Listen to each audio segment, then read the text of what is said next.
আজ বিশ্ব মা দিবস।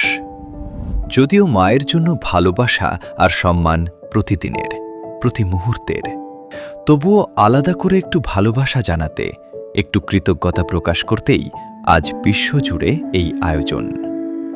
শৈশব থেকে যে কোনো কষ্টে, আনন্দে কিংবা ভয়ে সবার আগে যে নামটা আমাদের মুখে আসে তা হল মা। ছোট্ট এই শব্দের ভেতরেই যেন পৃথিবীর সবটুকু মায়া, মমতা আর স্বস্তি মেশানো থাকে। মানুষ বড় হয়, চারপাশ বদলে যায়, কিন্তু সন্তানের জন্য সবচেয়ে নিরাপদ এবং শেষ আশ্রয়স্থল হয়ে থেকে যায় মা।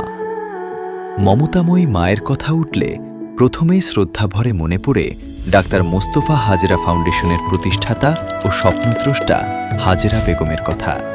তিনি ভূষিত হয়েছেন রত্নগর্ভা মা সম্মানে। তার জীবনের প্রতিটি পাতায় মিশে আছে অক্লান্ত সংগ্রাম আর নিঃশর্ত ত্যাগের এক অবিস্মরণীয় গল্প। শ্রদ্ধেয় হাজেরা বেগম সবসময় সাধারণ মেয়েদের এবং মায়েদের কথা ভেবেছেন। তাদের স্বাবলম্বী করতে নিয়েছেন নানামুখী উদ্যোগ। তার উদ্যোগে ফাউন্ডেশন পরিচালনা করছে ওমেন্স ওয়েলফেয়ার ক্লাব। বর্তমানে আরও চলমান রয়েছে বিনামূল্যে সেলাই প্রশিক্ষণ।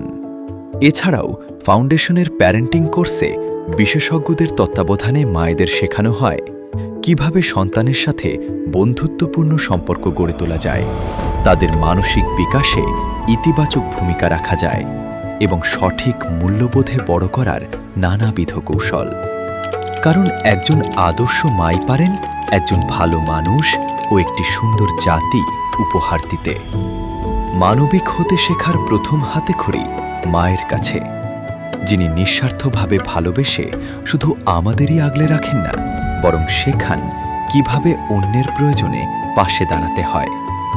সমাজের মানুষের কথা ভাবার এই সুন্দর ভাবনার ভিত্তি প্রথম গড়ে ওঠে মায়ের কাছ থেকেই। সকল মমতাময়ী মায়ের প্রতি শ্রদ্ধা ও ভালোবাসায় ডাক্তার মোস্তফা হাজেরা ফাউন্ডেশন।